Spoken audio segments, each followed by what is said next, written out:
জুলাই গণ অভ্যুত্থান ও আন্দোলন সংগ্রামের সংবাদ সংগ্রহে যখন সাংবাদিকরা ক্লান্ত, তখন তাদের নতুন করে মনোবল তৈরি করতে আয়োজন করা হয় 3 দিনব্যাপী multimedia journalist cricket league 2024 season 2। বৃহস্পতিবার ঢাকা বিশ্ববিদ্যালয়ের জগন্নাথ হলের কেন্দ্রীয় মাঠে কন্টেন্ট কিংস ও অপরাজিত এসএস ওয়ারিয়র্সের ফাইনাল ম্যাচের মধ্য দিয়ে শেষ হয় এবারের আসর। এদিন চ্যাম্পিয়ন হয় এএস ওয়ারিয়র্স। অনুভূতি অসাধারণ। আসলে আমার এই দলটা যে চ্যাম্পিয়ন হবে এটা আসলে অন্যান্য টিম মেম্বাররা বা ক্যাপ্টেনরা কোনোভাবেই কল্পনা করতে পারতো না। শুধুমাত্র আমরা 3টা ম্যাচ খেলে ফাইনাল পর্যন্ত 4টা ম্যাচ একবারে অপরাজিত চ্যাম্পিয়ন আমরা।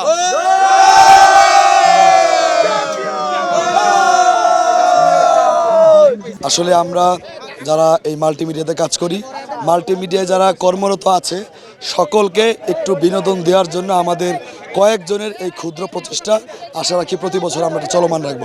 মাল্টিমিডিয়া জার্নালিস্ট ক্রিকেট লিগ 2024-এর ফাইনাল ম্যাচে মধ্যমণি হয়ে প্রধান অতিথির আসন গ্রহণ করেন বিএনপির আন্তর্জাতিক বিষয়ক কমিটির সদস্য ও ঢাকা দক্ষিণ বিএনপির সিনিয়র নেতা ইঞ্জিনিয়ার ইশরাক হোসেন। এ সময় সাংবাদিকদের সঙ্গে অল্প সময়ের জন্য ব্যাট হাতে ক্রিকেটও খেলেন জনপ্রিয় এই নেতা। মাল্টিমিডিয়া জার্নালিস্ট অ্যাসোসিয়েশন কর্তৃক আয়োজিত এই ক্রিকেট টুর্নামেন্টে সকলে যারা অংশগ্রহণ করেছেন এবং উপস্থিত সকল আমাদের জার্নালিস্ট ভাইরা, সবার সাথে আজকে দেখা করতে পেরে খুব ভালো লাগলো।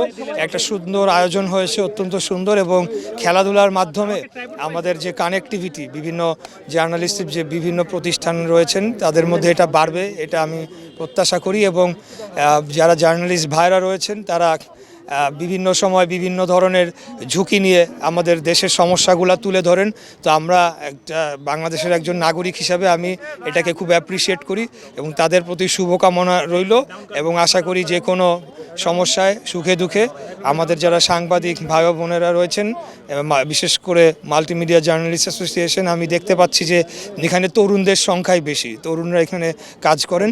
তো আমি তাদের পাশে রয়েছি এবং তাদের পাশে যে কোনো সুবিধা অসুবিধা প্রয়োজন আমি থাকবো তাদের পাশে। এদিন বিশেষ অতিথি হিসেবে উপস্থিত ছিলেন বাংলাভিশন ডিজিটালের নির্বাহী সম্পাদক বদরুল আলম নাবিল, ইত্তেফাক ডিজিটালের প্রধান শারাফাত হোসেন সহ আরো অনেকেই। ম্যাচ শেষে খেলোয়াড়দের মাঝে পুরস্কার তুলে দেন অতিথিরা।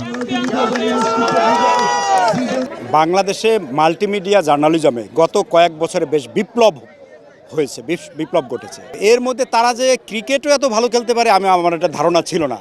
অবশ্য এর আগের বছর যে আয়োজন তারা করেছিল আউটার স্টেডিয়ামে, সেখানেও আমি উপস্থিত ছিলাম, সেখানেও দেখেছি যে দলগুলো ভালো খেলেছে। আজকেও দেখলাম যে তাদের পারফরমেন্সে আমাকে মুগ্ধ করেছে। আর এই ধরনের আয়োজন খুবই কার্যকর এবং দরকার আছে মাঝে মধ্যে, কারণ হচ্ছে আমরা এত চাপের মধ্যে থাকি, সারাদিন নানা রকম চাপ আমাদেরকে সামাল দিতে হয় এই সাংবাদিকদেরকে। তো তার মধ্যে এরকম রিফ্রেশমেন্ট খুবই দরকার, যাতে রিচার্জ হয়, নতুন উদ্যমে শুরু করার একটা প্রেরণা পাওয়া যায়।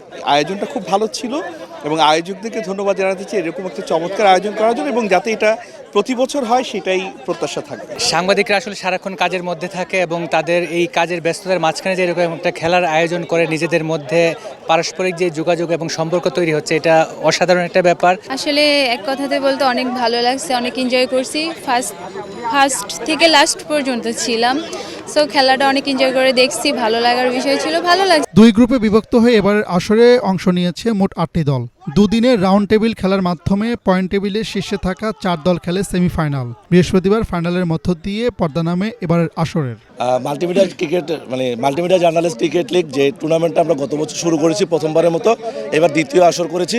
তবে একটা বিষয় হচ্ছে যে প্রতি বছর আমরা করার একটা স্বপ্ন ছিল এবং ইচ্ছা আছে, কারণ এই ক্রিকেটের মাধ্যমে আমরা সারা বছর যে কাজগুলো করি সবার একটা মানসিক চাঙ্গা তৈরি হয়, একটা বন্ধুত্বের সেতুবন্ধন তৈরি হয়। এক কথাই বলা যেতে পারে এটা আমাদের গণমাধ্যম যারা মাল্টিমিডিয়া জার্নালিস্ট তাদের মিলন মেলা, একটা গেট টুগেদার করে ফেলেছি আমরা এই ফাঁকে।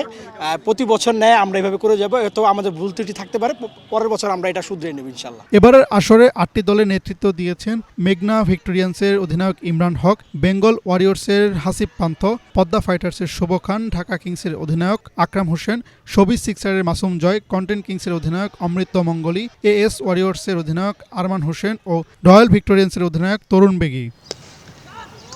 হাসনাত জুবায়ের, বাংলাভিশন, ঢাকা।